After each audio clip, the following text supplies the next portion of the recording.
Bienvenidos todos a un nuevo episodio y una nueva temporada de este podcast de Luis Meijueiro. Mi nombre es Luis Meijueiro. Sería raro que alguien más estuviera al frente de este micrófono, principalmente por el apellido. El día de hoy quiero agradecer a todo mi equipo de Polygon. No tengo patrocinador más que mi equipo de Polygon porque hoy cambiamos el seteo y fue gracias a ellos que me decían, no, ya está muy oscuro, ya no lo hagas igual.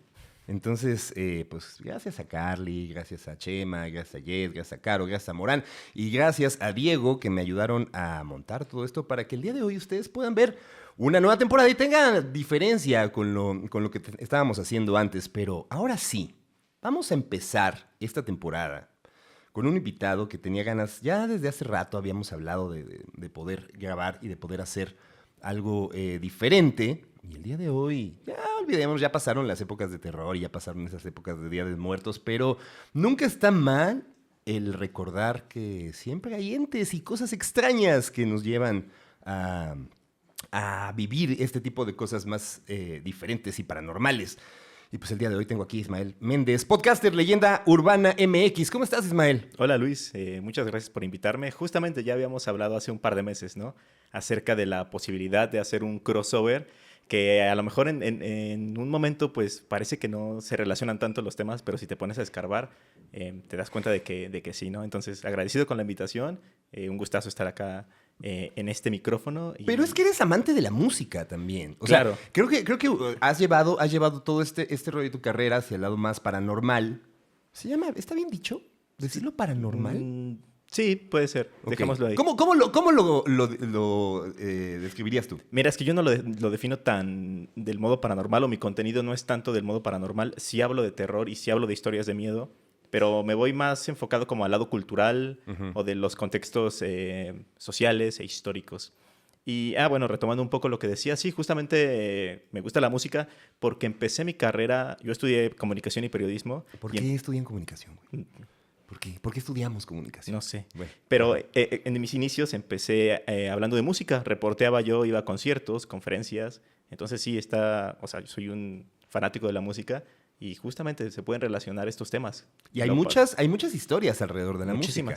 Desde tiempos innombrables. De hecho, sí. O sea, con ese rollo de la música africana, por ejemplo, y toda la cuestión de la invocación hacia sus seres ahí, digamos, como sus deidades, ¿no? Claro, los rituales africanos de algunas religiones africanas es muy importante la música. No sé si has visto los sangbetos, que son una especie de cosas como, no sé, raras que se supone que son objetos, pero que se ponen a bailar al ritmo de la música. ¿Objetos?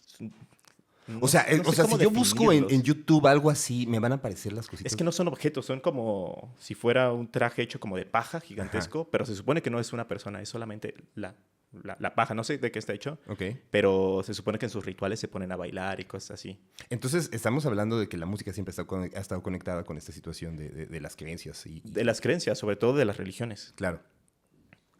Y bueno, tú tienes una experiencia, ya tienes algunos episodios en el podcast, ¿no?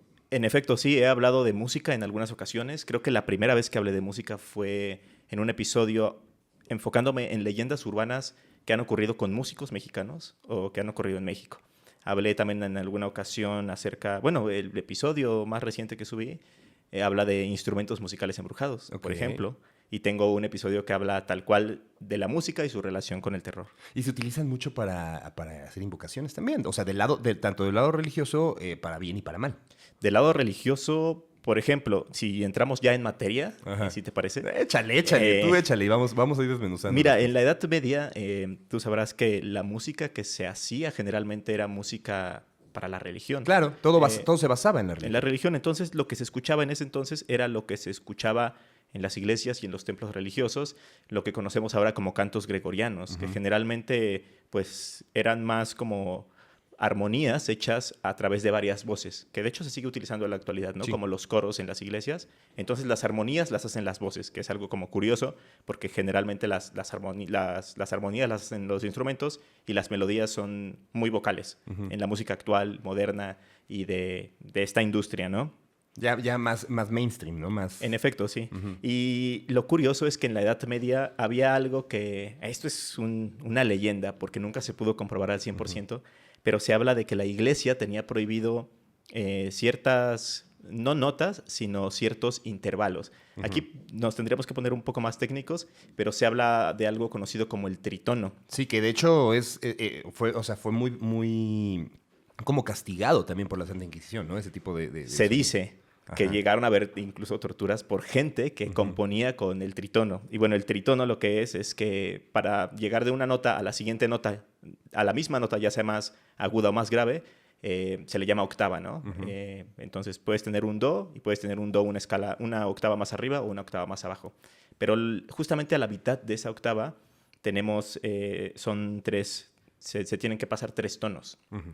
Entonces, esos 3 tonos marcan justamente la mitad entre la octava.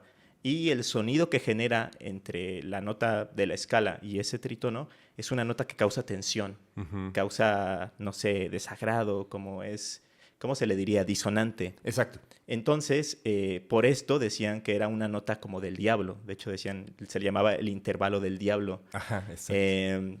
Las teorías dicen que en realidad no se utilizaba mucho en esa época, no porque fuera del diablo, sino porque, como te digo, que todas las armonías las hacían voces, era muy difícil de cantar ese intervalo, por lo disonante que es y tal.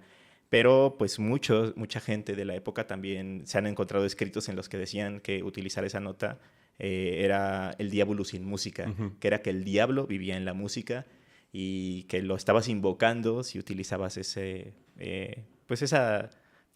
intervalo para tus composiciones. Y es muy chistoso porque ese intervalo, obviamente ya en la cultura popular, es muy famoso, güey. Es muy famoso. Hay música, por ejemplo, Danny Elfman, el inicio de Los Simpson, el ten, ten, ten. O sea, Okay. es un intervalo exactamente el tritono. El tritono, Y que utiliza una cuarta aumentada, ¿no? Es Una correcto, quinta disminuida. es correcto. Entonces, nosotros ya lo vemos o lo sentimos como más normal, pero durante mucho tiempo fue penado. ¿Qué dices que es una leyenda, que no existe? Es una leyenda, en realidad, bueno, hay algunos que la defienden, pero hay otros que dicen que no han encontrado la evidencia suficiente como para decir que estaba castigado y prohibido por la iglesia, porque de hecho sí hay composiciones de esa época religiosas que utilizan el tritono. Pero lo curioso de esto es que muchas bandas, por ejemplo, de metal, quisieron utilizarlo, el tritono, como por la leyenda y hablando justamente de que del tema del diablo, ¿no? Entonces, lo que hacían era, o lo que hacen actualmente aún es utilizar el tritono para darse a conocer como satánicos. E incluso uno de los ejemplos más famosos es la canción Black Sabbath. Ya estás entrando en bandas y en mitos mucho más clavados, ¿no? Porque aparte también hay una... Bueno, ya llegaremos a ese punto, pero estábamos con la parte del tritono. Sí, hablamos de músicos, pero si quieres vamos repasando un poquito la música clásica, que también está plagada de historias y de cosas que tienen que ver con el demonio. Y porque al final, pues es que estamos hablando de una época en donde era el bien y el mal. Sí. Y el bien lo controlaba la iglesia. Y el mal era el diablo. Era el diablo. El antagonista. Entonces, exacto, todo lo que tenía que ver con el demonio. Y aparte, como que todas esas personas que fueron como muy talentosas, pues a veces como que eran sobrehumanos. Y lo sobrehumano, pues no podía ser del lado religioso, porque el único grande, pues es Dios. Sí. Y hay historias como, por ejemplo, se le atribuyen a Mozart también de repente algunas Okay. como historias de composiciones. Y que fuera tan joven y que pudiera tener ese talento, pues muchas veces la iglesia no lo quería. Lo veía mal. O de música clásica, por ejemplo. Tú tienes en un episodio la historia de Paganini. Sí, que bueno, por ejemplo, tú mencionas a Mozart y que muchas veces tocaban tan bien, tan jóvenes, porque tenían una educación de muchísima exigencia. Claro. Entonces, justamente creo que la historia de Paganini va un poco relacionada, que bueno, Paganini fue un violinista muy importante, italiano. Y lo curioso de esta historia es que su mamá en una ocasión soñó que se le aparecía el diablo y que le decía que su hijo iba a ser un gran violinista. Era una promesa del violín, iba a ser un prodigio. Entonces esta mujer cuando despierta le cuenta su sueño a su esposo y él dice, no, pues a lo mejor sí está destinado a ser un violinista y empieza a educarlo. Pero su esposo también era violinista, ¿no? Sí. Paganini. Antonio Paganini. Paganini es el... Sí. O sea, Paganini padre, podríamos decir. Senior. Senior. Entonces, sí, Paganini padre era violinista. Ajá. Y pues justamente empezó a enseñarle a su hijo también cómo tocar el violín, pero cuentan que le enseñaba hasta 10 horas diarias, o sea que su educación era criminal, era de exigencia, y por eso se convirtió en un violinista tan virtuoso. Pero a mucha gente no le cuadraba el que pudiera tener tanto talento, y decían que sí, a lo mejor sí tenía relación con el diablo y con lo oscuro. Y también un crítico de la época llegó a decir que lo vio en vivo y decía que parecía que tenía algo sobrenatural o algo diabólico al momento de estar tocando. Cuando la gente no puede describir el talento o lo que está viendo en automático, tiene que ser Paranormal. paranormal, ¿no? Sí. Y bueno, también no sé si lo entiendo porque pues no sé si han llegado a ver nuestro público que nos está viendo algunas actuaciones de violinistas que se meten tanto y sienten tanto la música que parecen poseídos, ¿no? Pero por la música, no por algún demonio. Sí, por el momento. O Claro. quién sabe. Y bueno, o sea, estas leyendas empezaron como a generarse y también decían que él tenía un aspecto muy lúgubre, que era muy delgado, que siempre se vestía de negro, que era misterioso, y por eso se empezó a decir que tenía relación con el diablo. Y estaba creando marketing. Seguramente. Personal. De hecho, hay algo curioso porque, o sea, fue tan conocida esa leyenda que cuando murió en Niza, en Francia, el padre local no dejó que lo enterraran. Okay. Entonces embalsamaron su cuerpo, lo dejaron en el sótano de la casa donde murió un buen rato hasta que pudieron darle sepultura porque no decían que sí tenía alguna relación con el diablo y no podía estar en Tierra Santa como son pues los cementerios. ¿Y cómo le hubiera ido con las redes sociales en este momento? Pues ya llegaremos a eso, me parece, ¿eh? Porque hay algunos artistas actuales que también Totalmente. Quiero decirle al público que esto que estamos platicando lo trabajamos. O sea, lo estuvimos como pimponeando así de por dónde irle, qué tipo de historias manejar. Y digo, tomando en cuenta también como varias de las cosas que ya conocíamos y que fuimos también recordando conforme la previa de esta plática. Que quiero contarte una historia, bueno, un contexto y hacer un paréntesis. Una de las cosas que yo hago mucho es trabajar con inteligencia artificial. Okay. Le he entrado mucho a la inteligencia artificial. Y algo que me parece divertidísimo es que la inteligencia artificial tiene ciertas cosas de ética que no te permite hablar. Y entonces yo, de repente, de camino en el carro, a veces no pongo nada y voy platicando con ChatGPT de cosas, ¿no? De se me ocurre tal cosa y voy hilando ciertas cosas y de repente ya me da como un camino y entonces ya, digamos que puedo investigar. Estaba platicando de algunas de estas historias y cuando llego a Paganini, digo, oye, pero platícame por qué se le relacionaba con el diablo, empieza a decir, Paganini era un... Y de repente cuando llega, y era relacionado con... Mis políticas no me permiten hablar de este tema. ¿Cómo crees? Te juro, o sea, de repente yo así, ok, bueno, entonces explícame sin relacionarlo con el diablo. Entonces de repente empezaba a decir, la gente creía que era un personaje paranormal porque tenía poderes mis políticas no me permiten hablar de este tema. Qué raro. Y wow, o sea, entonces seguimos teniendo una libertad al alcance de la información, pero pues sigue mermada por una ética mocha, ¿no? Muy raro. Porque yo generalmente platico con ChatGPT acerca de cosas de leyendas y sí me menciona el diablo. De hecho, curioso también esta anécdota. Apenas estaba platicando, estaba investigando un caso y vi que había información muy escasa sobre ese caso en particular, una leyenda mexicana, y le pregunté a ChatGPT que si me podía dar fuentes de información para consultar sobre esa leyenda en específico y me dijo que escuchara Leyenda Urbana de México. Ya te recomienda. Pero también es que te va conociendo, ¿no? Sí, seguro. Porque dice, o sea, sí me especificó este podcast que habla de leyendas mexicanas. Y yo, no, pues sí, soy ese. Y dijiste, pues gracias por nada, ¿no? Sí. O de repente empezaste a recapitular lo que estabas haciendo. Pero bueno, la música, el tritono. Si quieres, continuamos con el tritono y después nos vamos con algunas otras historias. Claro, bueno, del tritono, te digo, lo han utilizado muchas bandas de metal y algunas lo han referenciado. Hay una banda española, bueno, conocidísima, Mago de Oz, muy hateada por muchos, a mí me gusta bastante. Yo no soy tan fan, pero... tiene una canción que se llama justamente Diablo sin música, que habla de una melodía que despierta al diablo. Que algo dice que duerme en un acorde mágico y que despierta al oírlo tocar y a partir de ahí se habla de que sale el diablo y entidades oscuras, ¿no? Pero no sé si...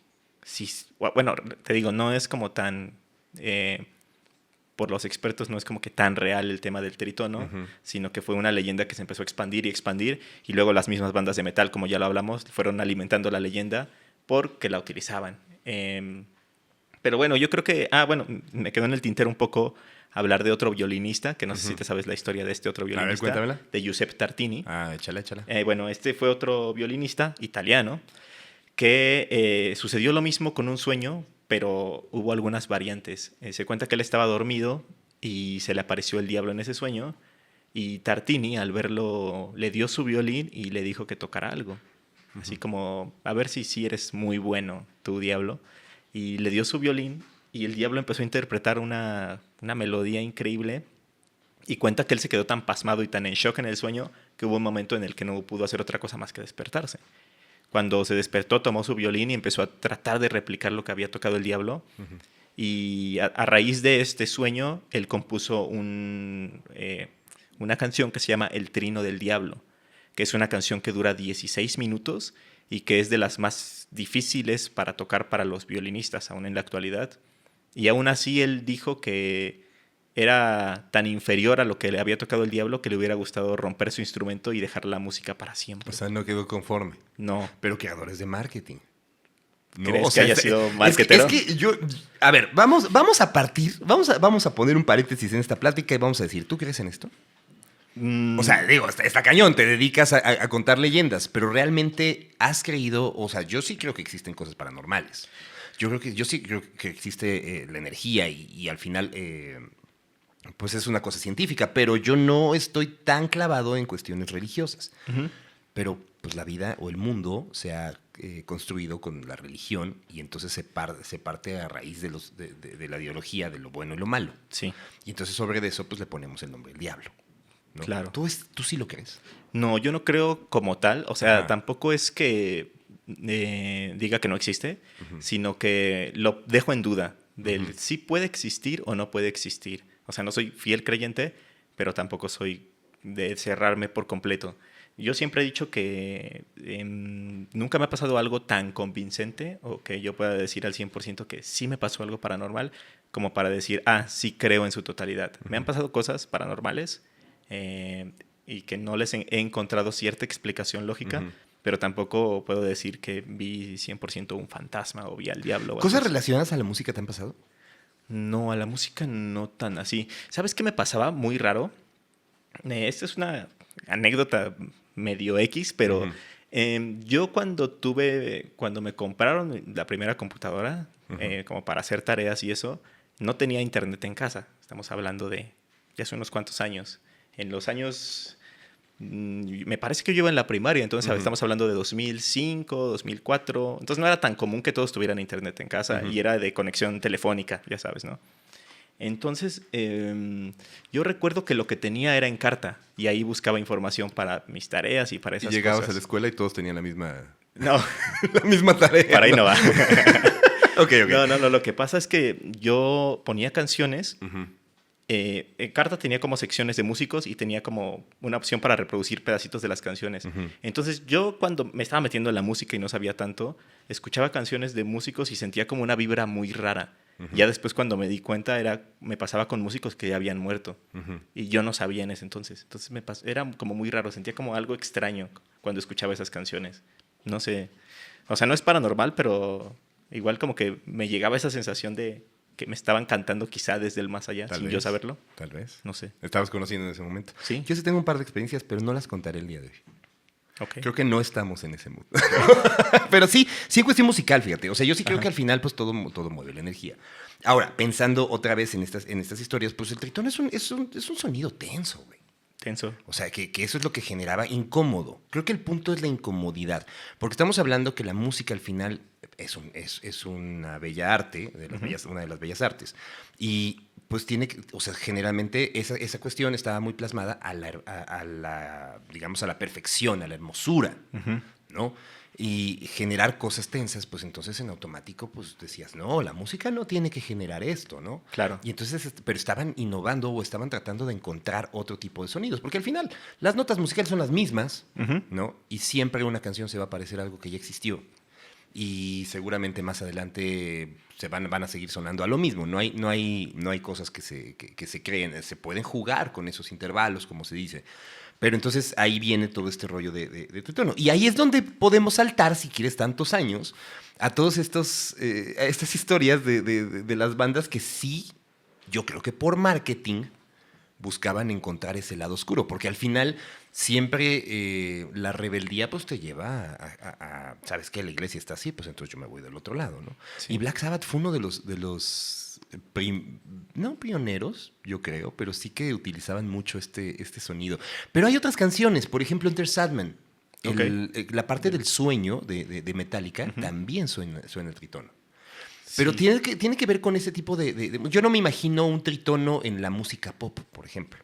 Sí, complicado, pero es que justamente muchos utilizan el tritono como justamente una herramienta para generar tensión y después resolver con algún otro acorde, y para que se sienta como mucho más placentera esa resolución.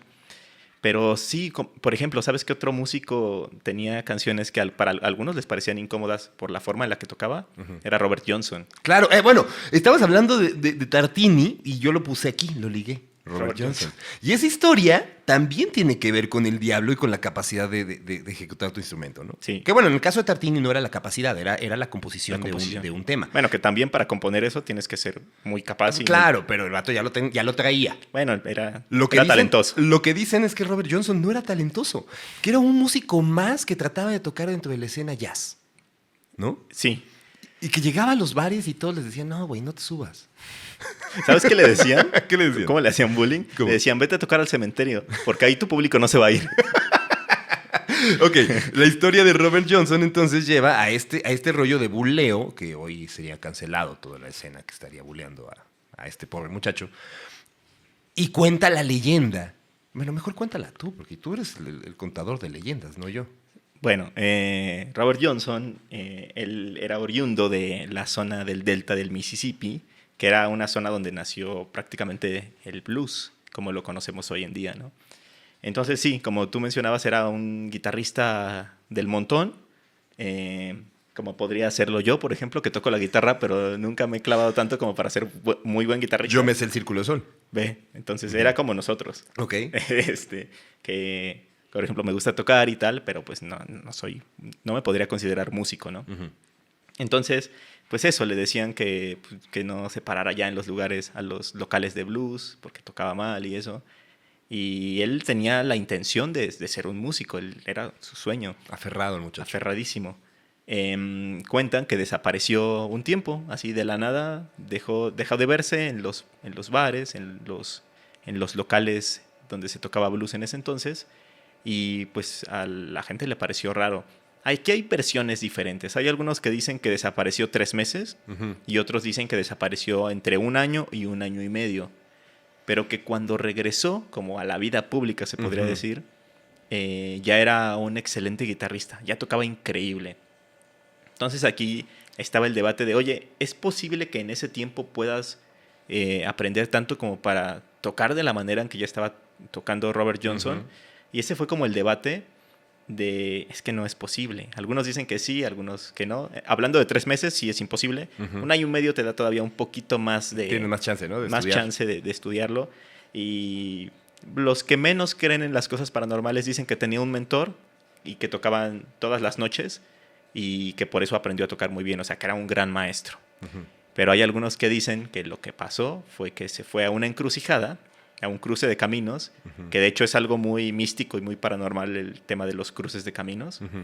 Las decisiones, ¿no? ¿Cómo? Porque al final es una decisión hacia dónde tomar. Una decisión, pero también es como... Sí, no, tiene algo místico, algo paranormal, que es como...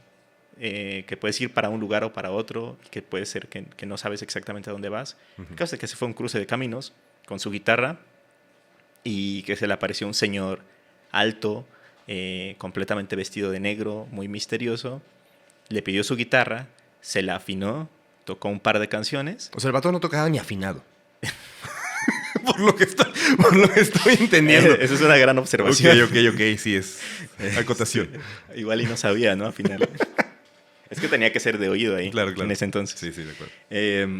Le entregó la guitarra de regreso y a partir de ese momento ya era un músico increíble. Y se cuenta que pues ya regresó a los locales de blues y ya la gente quedó impresionada porque era un súper guitarrista. Aparte de que también tocaba la armónica. Y pues creen que ese señor que se le apareció era el diablo y que al afinarle su guitarra le estaba... Pues habían hecho como un pacto y le había entregado su alma. Vendió su alma al diablo. Y entonces a partir de ahí el talento llegó y el señor... Pero probablemente no estaba afinado, güey. Era todo. Y nadie de su séquito de buleadores le dijeron, güey, afina tu guitarra. No creo que fuera por ahí. Pero es que la cosa se pone más misteriosa todavía. Ok, échale. Porque Robert Johnson fue el que inauguró el Club de los 27. Este famoso club en el que se habla de que ciertos músicos mueren a los 27 años en extrañas circunstancias. Bueno, no tan extrañas porque la mayoría es por drogas, ¿no? Sí. Pero terminan muriendo muy jóvenes, como en el pico de su carrera, ¿no? Que en ese club entra Jim Morrison, está Kurt Cobain, Amy Janis Winehouse, Joplin también. Janis Joplin, Un montón de músicos, ¿no? Pero Robert Johnson fue el primero. Y lo más raro es que no se sabe cómo murió. Murió en extrañas circunstancias. Algunos dicen que estaba teniendo como un amorío con una mujer casada y que el marido lo que hizo fue pues vengarse y le puso naftalina en una botella de whisky. Whisky que se reventó sin ningún problema a Robert Johnson y pues estuvo agonizando un día completo hasta que murió. Pero hay algunos que dicen que murió de sífilis y hay algunos que dicen que le dispararon con un arma de fuego y entonces no se sabe bien de qué murió porque ni siquiera le hicieron una autopsia. Y Qué bellas son esas historias donde todavía no existían las redes sociales y no podíamos acceder tan rápido a la información. Porque, ¿cómo se crean esto? Hace poquito recordé el documental de Sixto Rodríguez, el de Finding... ¿Cómo se llama? Bueno, que el cuate que era famoso en Sudáfrica, pero que en Estados Unidos nunca pegó, de los años 60. Pero que al final, o sea, su música llegó a Sudáfrica y en Sudáfrica alguien compró el disco, lo empezaron a rolar y se volvió súper, súper famoso. Y este vato se convirtió, o sea, hizo 2 discos, no pegó y se quedó en Estados Unidos, ¿no? Sugarman, Searching Sugarman o Finding Sugarman. El caso es que, pues ya, pasaron los años y en la década de los 90, ya casi al final de los 90, porque se contaban historias en Sudáfrica de que el vato, pues no, es que murió de drogas, murió de alcohol, no, es que dicen que un fan lo mató. O sea, empezaron así como, eran muchas historias, pero el vato, pero cómo el mito de Sixto Rodríguez jugaba en un país tan alejado de los Estados Unidos en una época en donde la información no fluía de la misma manera, ¿no? Entonces, estos cuates, digamos como algunos, el director y gente que dice, bueno, pues vamos a buscar un poquito de la historia. Y entonces empiezan a indagar y llegan a los Estados Unidos, no recuerdo en qué pueblo es, pero llegan a los Estados Unidos y empiezan a preguntar y dicen, no, no es cierto, la historia es que ya después, o sea, ya a finales de los 90, alguien, la hija de Sixto Rodríguez encuentra una publicación en un foro de internet. Y dice, pues no está muerto, es mi papá. Que vive en tal lado. Y entonces llegan y hacen un documental de cómo este cuate lo sacan del taller, lo llevan a Sudáfrica y da 20 conciertos, o sea, y todos hasta el gorro. Entonces, ¿cómo se crean esos mitos a raíz de no tener tanta información? Pero aunque haya información, sigue habiendo mitos. Lo que pasó apenas con Liam, de One Direction. Ajá. Claro, bueno, eso también no se sabe exactamente todavía si Yo creo que más bien suicidaron. No quieren decirlo. O sea, la información lo saben los del hotel. Pero también pasó con Canserbero, por ejemplo. Bueno, claro, una gran historia la de Canserbero. Sí, y también fue un... Que bueno, ya ya hubo una resolución, pero ¿no? ¿cuánto tiempo fue incógnita? Correcto. A pesar de que ya era en la época de las redes sociales. Oye, pero aparte qué loco, ¿no? Esta mona desvive al manager. Sí. Y cuando se droga a Canserbero y cuando se da cuenta, mejor lo avienta. Terrible. Entonces sí, pero por ejemplo muchas historias a raíz del internet surgieron así. No sé si has escuchado casos de gente que asegura haber escuchado una canción y la busca en internet porque no la encuentra en ningún lado y encuentra gente que ha escuchado esa misma canción, pero no saben ni de quién es, ni de qué época, y encuentra mucha gente en foros de internet que dice, oye, yo sí recuerdo la canción que dices, pero tampoco la he vuelto a encontrar. Y entonces como, no sé si un falso recuerdo colectivo, un efecto Mandela, pero que hay gente que ha escuchado canciones que nunca más se han vuelto a encontrar. No las componen. Bueno, deberían de buscarse un músico que la componga y la hacen y que Como tal que sea un en éxito. Yesterday. Como en Yesterday, exacto. Buena película también. Gran película. Pero bueno, regresando a este rollo del diablo, porque hay muchas cosas. Tú estás hablando de Robert Johnson, Sí. que vende su alma al diablo, pero en la época de los 60 también la música y el rock estuvo muy linkeado a este mito, ¿no? Sí.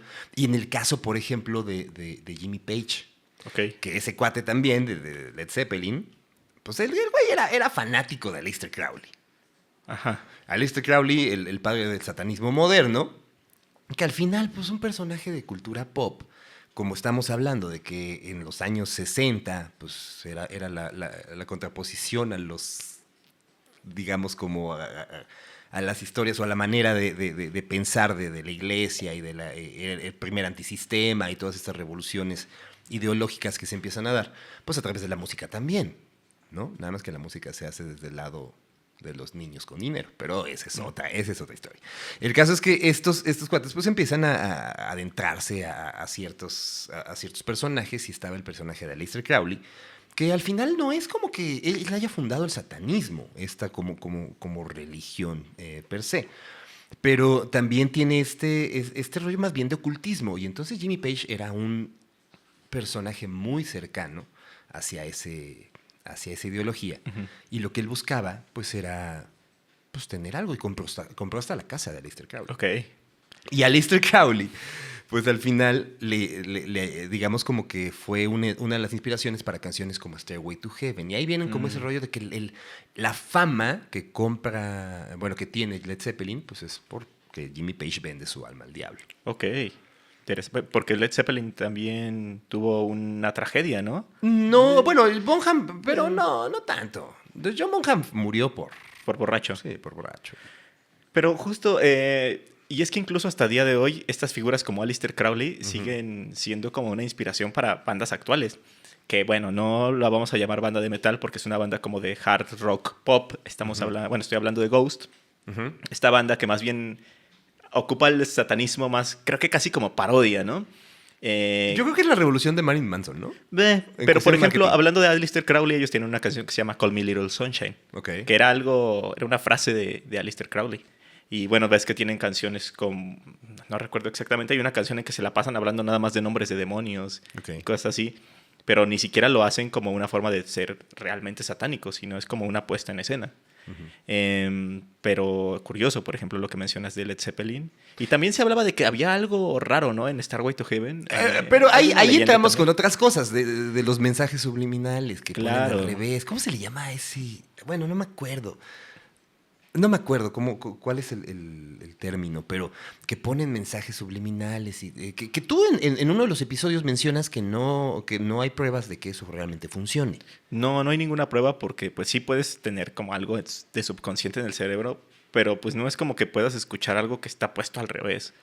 Entonces a mí se me hace muy raro justamente. A mí me daba miedo antes, porque cuando iba en la secundaria sí me ponía a buscar en YouTube con mensajes subliminales, ¿no? De RBD. Claro. Y era muy curioso, hasta incluso en caricaturas, ¿no? En la abeja maya me acuerdo que decían que invocaban al mal o al maligno, una cosa así. Pero pues no es como que sí el subconsciente pueda ser capaz de captar un mensaje que está al revés y digamos como que voltearlo o escuchar exactamente lo que se dice. Pero sí fue una época en la que supuestamente todo tenía mensajes subliminales. Pero bueno, si vamos desde ese momento, yo sí creo que lo hayan hecho a propósito. Te voy a explicar por qué. Porque era el momento de empezar a jugar con estas técnicas de grabación y estas técnicas de innovación. Los Beatles tienen una canción que es la de... que hasta lo parodian en el episodio de Los Borbotones, Revolution Number 9. Okay. Que lo único que hace John Lennon es recitar Number 9, Number 9, y así se sigue todo y de repente hay sonidos extraños. Claro que estaban buscando algo para poder revolucionar. Años atrás, los Beatles hicieron una canción que se llama I'm Only Sleeping, en donde hay una guitarra al revés. Okay. De una manera digamos, pensada. En algún momento la canción habla de que está durmiendo, de que no lo despierten y de repente está en el sueño y o sea, suena la guitarra. Claro que ellos estaban buscando otras técnicas y pues por eso son, tanto George Martin como todos esos productores son los padres de innovación digamos, de la música que conocemos. Y esta canción, Revolution No. 9, tiene, si tú la volteas, suena claro, Turn Me On Dead Man. Turn Me On Dead Man. Que al final es una historia, es un mito y es una leyenda que no tiene nada que ver con el satanismo. Perdón si nos alejamos y ustedes estaban aquí solamente porque quieren invocar al diablo. No les vamos a dar la receta. Pero el punto es que es la leyenda de que Paul está muerto. Claro, de que Paul McCartney está muerto. De los Beatles. ¿No? Y esa es una historia que yo digo, güey, que si lo pensaron realmente tan a profundidad como los fans lo han encontrado, son más genios de lo que creemos. Sí, porque hay algunas cosas muy rebuscadas, en realidad. Que dices, oye, en realidad esto sí es eso de que Paul aparece descalzo en la portada de Abbey Road por cierto motivo. Bueno, no es George, ¿no? El que aparece descalzo. Es Paul, exacto. Que uno es el enterrador, uno es el sacerdote. Ajá, sí, claro. Ajá, sí. O la portada del Sgt. Pepper's, ¿no? Que en la portada, no sé si te sabes eso, pero dentro del digamos, como el tambor. Bueno, la portada tiene un chorro de simbología. Sí. Aleister Crowley está ahí, o sea, hay muchas cosas. Querían a Tintán, me parece. Es un mito. Es una leyenda también buenísima que deberías de buscar. Sí. Una leyenda muy buena. Raro, porque, ¿no? Más bien mencionada por la hija o nieta de Tintán. Ok. O sea, más bien como que le fue... como lo que está pasando con el nieto de Capulina. Bueno, le está haciendo lana, mandando... que manda las fotos del abuelo firmadas por el nieto de Capulina. Pero bueno, continúa con los videos. Exacto. El caso es que dentro del bombo aparece Sgt. Pepper's Lonely Hearts Club Band. Y en el Hearts Club, si tú pones un espejo, se alcanza a ver He, un triangulito que apunta a McCartney, Die. Ok. O sea, de verdad, si fueron tan cañones para este mito poderlo, o esta leyenda, poderla llevar a tantos, eran unos genios, güey. Todo el equipo, todo el equipo. Pero bueno, la historia de Paul McCartney, que muere en el 60 y algo, que en un accidente automovilístico, y entonces empiezan a encontrar este tipo de relaciones en donde lo sustituyen y que llega un nuevo McCartney. Y, canadiense, ¿no? Hay historias, que hasta un argentino estuvo. Pero bueno. Y sí, justo que se escuchan cosas dentro de las canciones, que si las reproduces al revés, dicen Paul is dead. Pero yo sí estoy 100%, aunque ellos nunca han dicho que sí, yo sí estoy 100% seguro que sí lo hacían a propósito la cuestión de poner mensajes al revés. Okay. Para encontrar justo este tipo de cosas. Porque imagínate, tu único trabajo es llegar a un estudio todos los días, ponerte hasta el gorro de lo que quieras, de todo lo que tienes al alcance. Mujeres, alcohol, sexo, etc. Y crear. Pero era tan necesario para ellos siendo el fenómeno que eran en ese entonces. Sí, claro. Porque ellos era su único trabajo. Tal vez ahí es donde tergiversamos un poquito en las cuestiones de lo que nosotros conocemos ahora como músicos, ¿no? En México, por ejemplo, un músico no es 100%. Entonces no tiene... Claro. No llega todos los días y abre su oficina, es el estudio para decir, oye, aquí están todos los instrumentos que quieras y ponte a trabajar, güey. Generalmente sus procesos creativos son más pequeños o más cortos o más reducidos, entonces tienen que resolver todo o a distancia, pero al final aquí se tenían que ver todos. Entonces sí lo creo. En cosas de producción sí lo creo que haya sido. Y en los años 60 sí creo que tanto Led Zeppelin como todos ellos hayan creado esto. Porque imagínate, oye, los Beatles hicieron esto, pues vamos nosotros a replicarlo de tal manera. Y darle unos mensajes ocultos también está divertido, creo yo. Que aparte los Beatles tienen muchas leyendas relacionadas. Se habla de que Helter Skelter es una canción satánica. Por Charles Manson. No, perdón. Sí, Charles Manson. Charles Manson, sí. Exacto. Pero también se habla, por ejemplo, de la leyenda de Eleanor Rigby. Ok. En la que, bueno, no es como tal una leyenda, pero se habla de... Hay un cementerio muy cerca, un cementerio al lado de la iglesia donde se conocieron Paul McCartney y John Lennon. Ahí hay una tumba de una mujer que se llama Eleanor Rigby. Pero Paul siempre ha afirmado que nunca conoció a una tal Eleanor Rigby y que en realidad pues, fue un nombre que se le ocurrió porque quedaba mejor con la canción. Pero se habla de que pues, a lo mejor sí pudo estar basado en una persona real, aunque él lo niegue. Y está como ese debate de quién fue Eleanor Rigby. A pesar de que pues, Paul dice que pues, no conocía a esa mujer, pero sí está enterrada ahí en ese cementerio. Pues es que es bonito. O sea, yo también creo que ahí está padre, justo como artista, llegar y ver nombrecitos y decir qué habrá pasado con ella y empezar como a generar estas historias. Porque al final quedan historias. Sí. Pero bueno, ok, nos estamos desviando de las cosas satánicas y paranormales.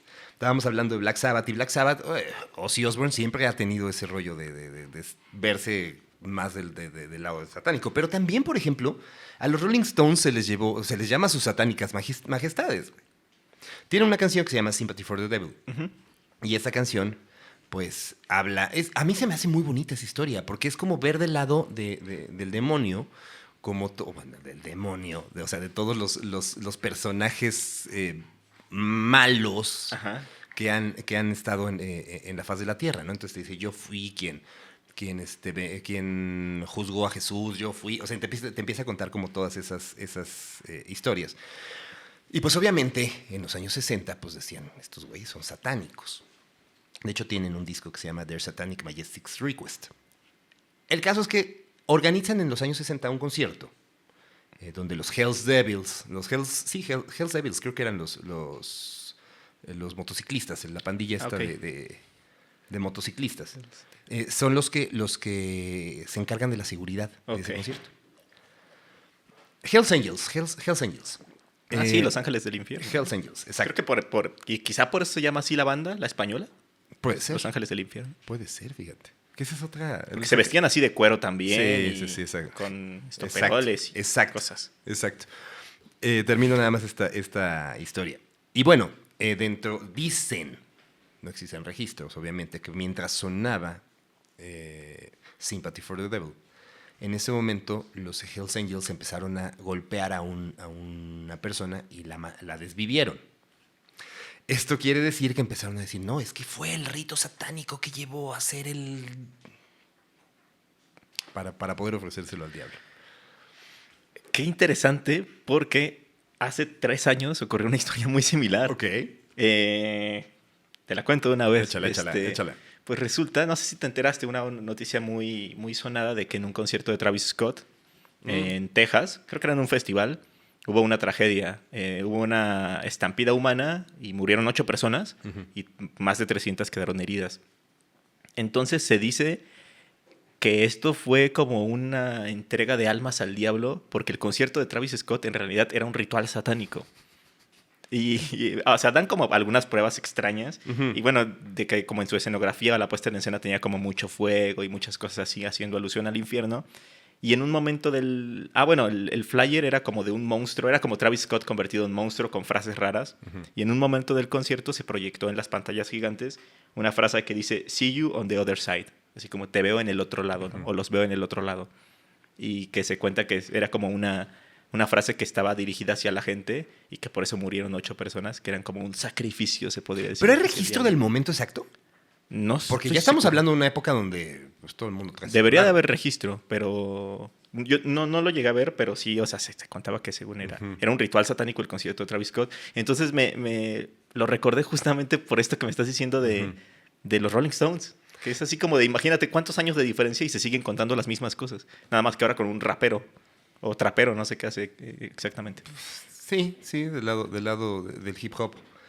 Es que al final todo eso, la música siempre lleva a este rollo. Y cuando tenemos, digamos, como personajes que son antisistema, que empiezan a generar este tipo de discursos, porque al final Travis Scott siempre ha estado clavado con simbología. Ya ves lo que se dice de Lady Gaga, que si los Illuminatis y que siempre en sus videos... Hay una historia también turbia de Lady Gaga. Échala de una vez. Venga, yo voy detonando y tú las vas contando. Es que me empezaron a llegar a la mente. Aparte de que sí ya había como visto ciertas historias. Ajá. Bueno, se cuenta que Lady Gaga también hizo un sacrificio para llegar a ser famosa y popular, para que despegara su carrera. Ella tenía una amiga que se llamaba Lina Morgana, que era como la que aparentaba ser la nueva promesa del pop. Era pues una tipa muy guapa, que parecía que tenía mucho talento, cantaba muy bien, y entonces estaba destinada a ser la próxima popstar. Y por alguna u otra razón, como que Lady Gaga empezó a tener celos de ella, y se cuenta que la mató, como haciendo un sacrificio hacia el diablo, para que ella pudiera tener ese futuro que le esperaba a Lina Morgana. Entonces, en una ocasión, Lina Morgana, a los 19 años, estaba en la azotea de un hotel en Nueva York, y en extrañas circunstancias también cayó de la azotea del hotel y murió. Y a partir de ahí... Su último hit. El último hit de Lina Morgana. Sería ese. Perdón. Sí. Por romperte. Te llevé, ok, sí, continúa, por favor. Es que te referías a hit desde el otro sentido de la palabra. Hit, claro. Sí, buen golpe. A partir de ahí dicen que le empezó a copiar el estilo Lady Gaga y empezó a cambiar su estilo a ser más extravagante, como era Lina Morgana, su amiga, que ella era la extravagante en ese momento, y que a partir de eso Lady Gaga empezó a ser la extravagante, y que su carrera despegó. Lanzó su primer disco y le funcionó muy bien. Y se cuenta que fue por eso. Y que en sus canciones y en sus videoclips hay referencias. En el videoclip de Paparazzi, curiosamente alguien la avienta desde una azotea. O que, por ejemplo, en la serie en la que salió, American Horror Story, que se desarrolla creo que también en un hotel o en alguna casa, no sé, también hay un momento en el que a un personaje lo avientan desde una ventana y muere cayendo. Y que según hay muchas referencias de caídas y de cosas que hacen alusión a este sacrificio que hizo. En el Super Bowl, ¿no? Que se aventó desde... Sí. arriba, Y aparte dicen que en el Super Bowl dio mensajes satánicos. No sé exactamente cuáles. Bueno, eso lo vi como en hoyo o en algo así. Claro. Entonces no tengo ni idea. Sí, no, con Pero, el economista André Legarreta. Sí, pero dicen que también hubo mensajes satánicos ahí. Y que justo que... O sea, obviamente nada de esto está documentado. No, Estamos pero hablando sí desde la creo, teoría conspirativa, Pero ¿no? sí creo que todos los músicos y todos sus equipos de personas ya muy, o sea, tan grandes en la industria, claro que están enterados de esto y claro que lo van explotando. Yo creo que ya a niveles de Lady Gaga no se sienta a ella a proyectar su video. Ya hay un equipo atrás que le dice, este es el video, ¿te gusta? O sea, yo creo que sí tiene la decisión final porque al final es su carrera. Pero sí hay un equipo atrás diciéndole, oye, ¿y qué te parece que tiramos este guiño? Yo sí estoy seguro de eso. Pues es lo que me comentabas con los Beatles, ¿no? De que pues a lo mejor sí está Pero al final, amañado. o sea, regresemos tal vez a lo que a mí me toca, mi adolescencia, Marilyn Manson. Ok. Marilyn Manson es un personaje clavado y alimentado por el morbo. Total. Y esto genera morbo, la cuestión del satanismo, etcétera, genera morbo. Y él lo entendía, ¿no? Esa historia que no tiene nada que ver con el satanismo, pero esa historia de que se quitó unas costillas para poder... Sí, claro. claro. O sea, bien que... Y nadie salió a desmentirlo, güey. Nadie ha hablado de eso. No. O había una teoría de que era el niño con lentes de una serie de los 90 que se llamaba Los Años Maravillosos. Ok, claro. Decían, no, y él es Marilyn Manson. Y entonces empezaron, y claro que nadie decía nada. En algún momento este güey dijo, no soy yo. Pero en ese entonces, en la efervescencia, pues es que es alimentar y alimentar y alimentar. ¿Qué hacía? Se paraba en el escenario, rompía Biblias, ¿no? Era el sacerdote satánico en el escenario, ¿no? El disco que lo proyecta ya a un nivel mucho más grande es el Antichrist Superstar. Y justo Beautiful People, esa canción que es como muy famosa, tiene tritono. Ok. Pero obviamente lo utilizan de una manera mercadológica, güey. Yo, Marilyn Manson me parece que es un artista, no hablemos de la persona en este momento, que ya está súper fundada, etcétera. Sí. Pero como artista, me parece una persona que supo hacer y supo alimentar el morbo alrededor. Y yo creo que Lady Gaga, o sea, tomando todo ese rollo, Lady Gaga, yo siempre he pensado que su carrera está muy cercana del lado pop hacia lo que Marilyn Manson proyectó. Y todos estos artistas que de una u otra manera tienen un equipo, güey. Sí, claro. Y van alimentando estas historias. ¿Realmente crees que si haya personajes dentro de la música que no utilicen la parte mercadológica, sino que sean true diciendo yo soy satánico? No, a lo mejor lo que me comentabas fuera de cámara, de esta banda esa es noruega una historia. de Mayhem. Mayhem. Ahí eso sí es No, pero true, eso no es satánico, güey. Vamos a contarla, cuéntala. ¿La tienes tú? No, cuéntala tú, por favor. La cuento yo. Mayhem. Nos remontamos al black metal, porque el black metal sí está clavado con el satanismo. Eso sí es un hecho. Degollan gallinas. Exacto, No sé sí, esos güeyes. No sé si sean true, a lo mejor dicen, oye, güey, pues la gente empieza a seguir y vamos a ganarle dinero al nicho. Puede ser. Pero estos cuates de Mayhem, pues eran una banda black metal en Noruega, la cual pues tenía cierto renombre. Estamos hablando Noruega, estamos hablando black metal. Y de repente, pues en un momento, el vocalista, ellos vivían en una casa, algunos de los integrantes, y el vocalista, voy a omitir los nombres porque no me acuerdo, y luego si los leo, los voy a leer mal. Entonces, el vocalista lo que hace, pues es se autodesvive. Me cago usar estas palabras, pero sé que YouTube te bloquea ciertas cosas. Entonces, bueno. Yo nunca me he limitado en palabras y nunca me han bloqueado. Bueno, ok. Entonces, se suicida. Digámoslo como se tiene que decir. Suicida. ¿Qué pasa? Que pues, dentro de todo el revuelo, uno de los integrantes de la banda, el guitarrista, se da cuenta que está tirado en la casa ya. Muerto el vato. ¿Qué hace? Pues no llama a la patrulla, no llama a nada. Lo que hace es ir a la tienda local, comprar una cámara con rollos de esas desechables y empieza a tomarle fotos. Tú puedes decir, bueno, pues el vato a lo mejor lo que está haciendo es, no sé, documentarlo para entregarlo. No, el vato lo usa como portada de un disco en vivo para alimentar el morbo del suicidio del vocalista, pero con la foto súper explícita. Y entonces, pues ellos empiezan a decir, claro, o sea, dentro del black metal, Noruega, satanismo, dicen, pues es un ritual también para generar todo este rollo. El caso es que se prende tanto la escena, sí, exacto, el cerro, la escena en Noruega, que se empiezan a dañar y empiezan a generar cada vez más y más y más cosas. O sea, imagínate llegar al tope de que tu banda tiene en la portada la foto de tu vocalista muerto.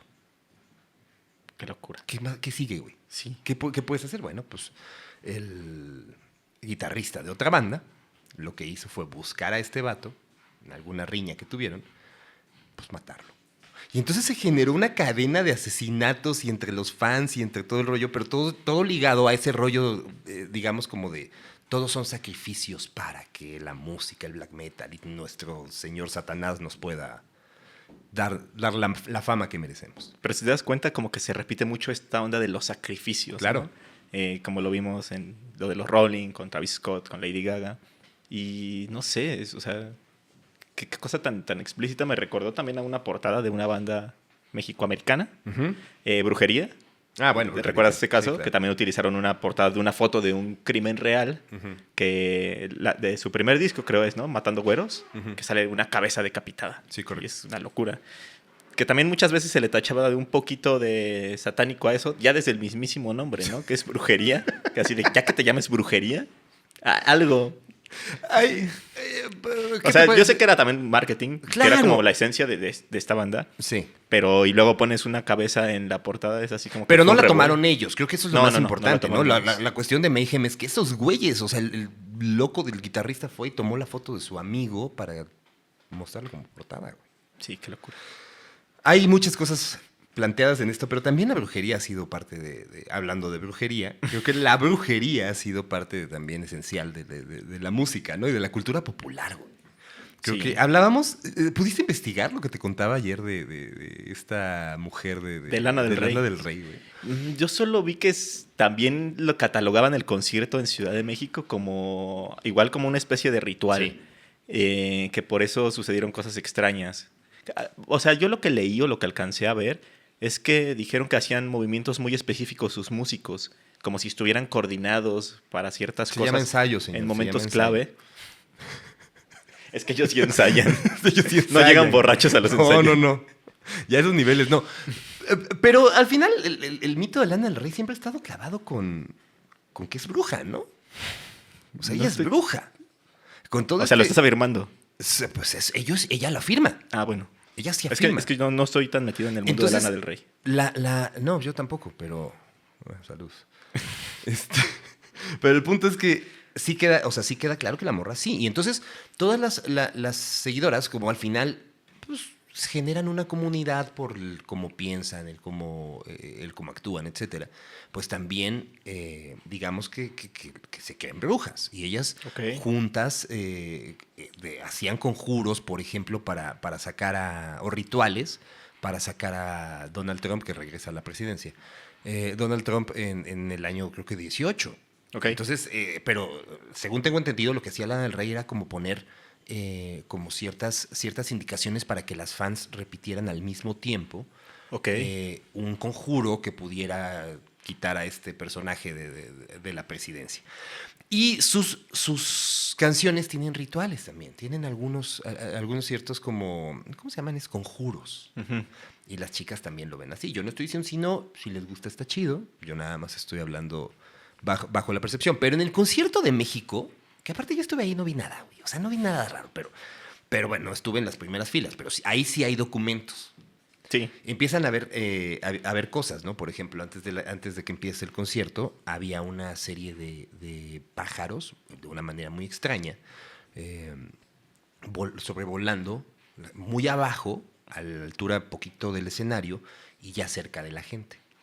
Entonces, bueno, pues la gente empezaba como a darle... Como si fueran buitres o algo así. No, pues al final los pájaros negros, la brujería, etcétera. Durante el concierto hay videos, pero bueno, son documentos, pero al final hay que entender que también se puede editar. Hay momentos en donde alguien sube una historia, y varios, de hecho, suben una historia donde Lana del Rey tal vez está sentada en el escenario, pero están pasando el circuito cerrado en la pantalla que se ve atrás, y ella está caminando. Ok. O sea, está en otro lugar. La gente dice, esto es rarísimo, porque ella está aquí, véanla. Empiezan a generar más el mito. Y lo que sí pasa, que fue muy extraño, es que, no sé qué durante qué canción, pero el punto es que en algún momento están las tomas de las personas que están grabando desde las gradas y se ve cómo empiezan a desplazarse las personas de General A, así como un dominó, como si una fuerza los hubiera jalado hacia atrás. Era un digamos, como el momento cumbre del rito. Ajá, claro. Y pues se generó tanta energía que empujó. La gente que está ahí dice, es que yo no sé, a mí no me empujaron, yo sentí algo que me jaló. Si ustedes estuvieron en ese concierto, nos pueden contar. Que sí hay videos, aparte. Sí hay videos. O sea, desde las gradas, desde varias partes, ¿no? Que sí, se exacto. Ve que justamente empiezan justamente como si las jalaran hacia atrás, ¿no? Sí, o sea, pero como, o sea, exacto, como un efecto dominó, pero sin que cayera. O sea, al final no creo que una persona que se caiga genere todo eso. Muy extraño. No lo sé. ¿Crees en la brujería? No.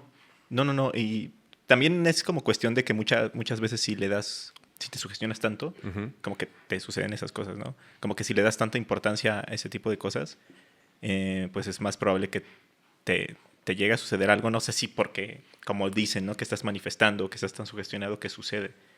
Pero me acordé también de un concierto, creo que fue de Ozzy Osbourne, me parece, ya de los últimos. No estoy tan seguro si fue de él, pero justamente mientras estaba cantando, hubo un eclipse. No sé si llegaste a ver ese video. No. Curioso. Y también pasó algo, esto ya no es sobrenatural, pero en el de los Cadillacs, del Zócalo, cuando estaban cantando Siguiendo a la Luna, a pesar de que se había estado nublado todo el concierto, en ese momento se dejó ver la luna entre las nubes. Son esos momentos que le damos el significado mágico, ¿no? Ajá, justo que no es... Bueno, a lo mejor sí es sobrenatural, pero no es de miedo, ¿no? Porque hay cuestiones sobrenaturales que no tienen que ver justamente con el terror. Entonces no sé si va por ahí, justamente por esa energía. Imagínate tanta gente cantando Siguiendo a la Luna y que de repente te aparezca la luna ahí, ¿no?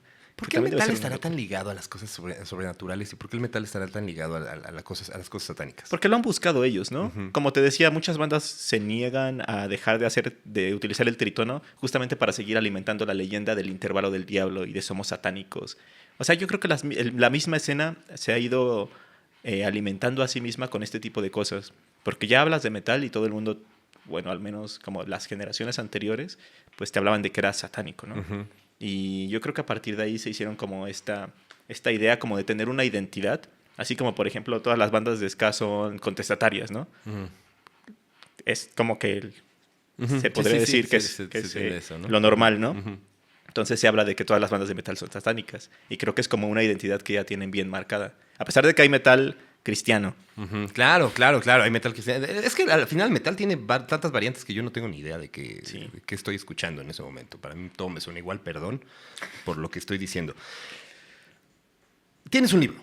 Sí. Tienes un libro, el cual yo te compré, me mandaste autografiado, lo cual lo agradezco mucho. No he tenido oportunidad de leerlo. Qué mal no host la tarea. Soy, porque tendría que haber llegado ya así hablando. En la página tal mencionas tal, pero ¿de qué va tu libro? Pues lo tienes, ¿no? Aquí en la mano para mostrarlo. Mira, se llama Un fantasma con sombrero de charro, lo muestro a cámara. Ahí está. Mi podcast, Leyenda Urbana MX, habla sobre leyendas mexicanas. Entonces hago como una recopilación de leyendas relacionadas con varios temas. De terror, de misterio, pero siempre en los episodios he tratado de darles un poco más de contexto, de hablar un poco más de cómo surgen, cuáles son las variantes. Entonces, este libro fue un ejercicio de explorar las leyendas de fantasmas más populares de México y ver cuál es su origen, por qué se cuentan, por qué nos da miedo un fantasma que se aparece vestido de charro, o por qué nos da miedo una señora que se la pasa gritando en las calles. Entonces trato de explorar eso. Y hablo de fantasmas muy populares y de otros fantasmas muy desconocidos. Por ejemplo, ahorita que estamos hablando de música, uno de los capítulos del libro se llama A la orilla de la carretera, porque hay una canción de Jaime López del 89 con León Gieco que se llama A la orilla de la carretera. Que hay una versión, te voy a hacer un paréntesis, una versión muy bonita ¿Cómo se llama esta mujer? ¿Para qué te hago paréntesis si no me acuerdo el nombre? Ahora te digo, tú continúa. Sí, entonces esta canción habla de un camionero que va conduciendo en la noche y se le aparece una mujer pidiéndole un aventón. Entonces el camionero la sube y en cierto momento del viaje la mujer le agradece por no dejarla ser un arma perdida y desaparece.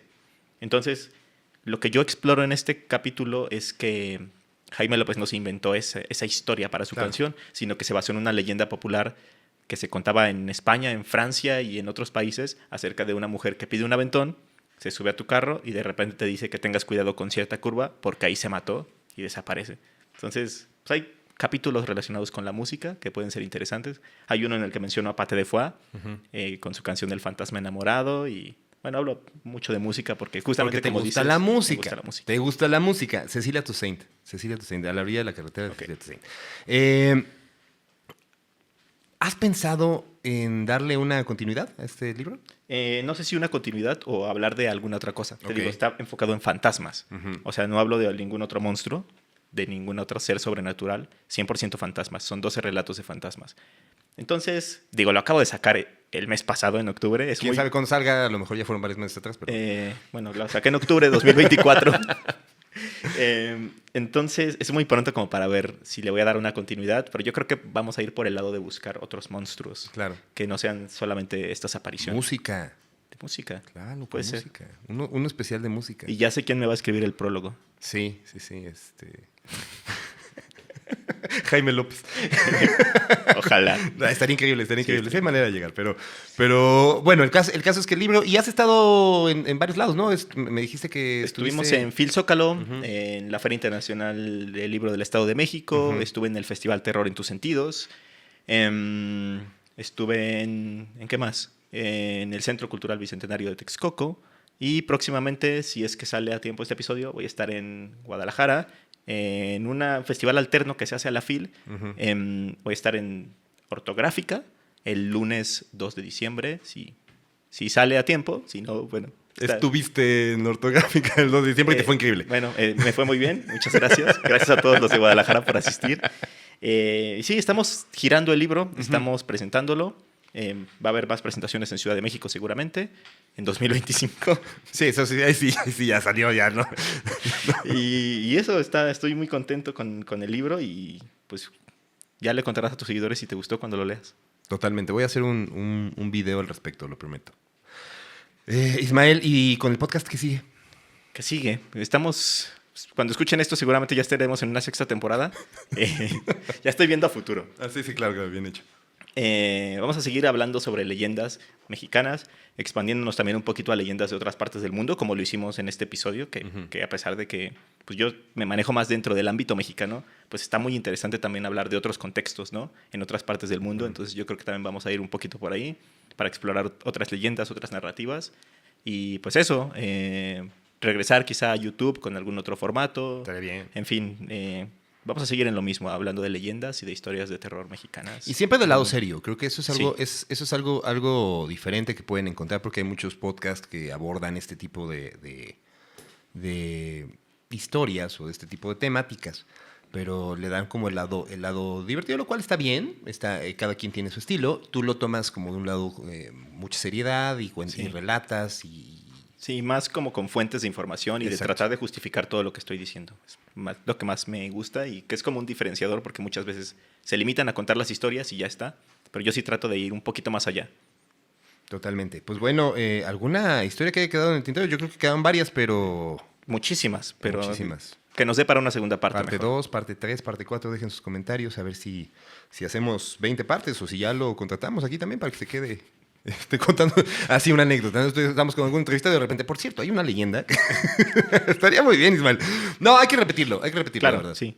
Gracias por venir. Qué chido lo que estás haciendo. La verdad, admiro mucho y respeto mucho tu trabajo.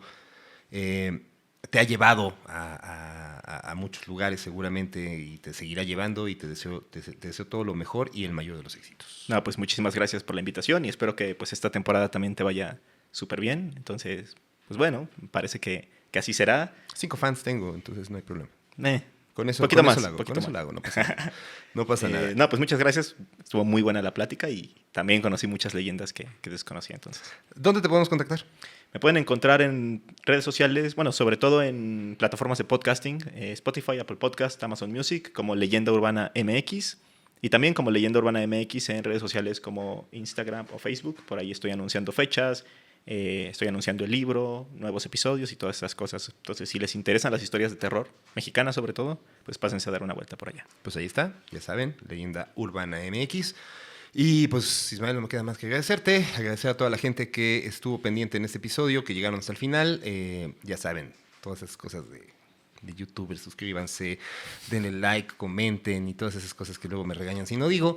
Pero si les gustó, pues ya saben, ¿no? Nada más hablen de él, compártanlo y eso es lo más importante. Gracias a todas las personas, de nueva cuenta gracias a la producción que estuvo aquí conmigo, el espacio también de Polygon, que me renta muy caro, pero bueno, pues lo pago, ¿no? Porque no hay problema, gracias a mis patrocinadores, ya saben cuáles. Y nos vemos en el próximo episodio. Gracias, Ismael, de nuevo. Este podcast está producido por Luis Meijueiro. Producción, Carla Rocha, Diego Ortega, José María Barrientos. Audio, Luis Meijueiro. Edición, Autopod. Música, Exael Salcedo. Diseño y animaciones, Suck My Ponies, Don't Loop In. Producido por Polygon MX.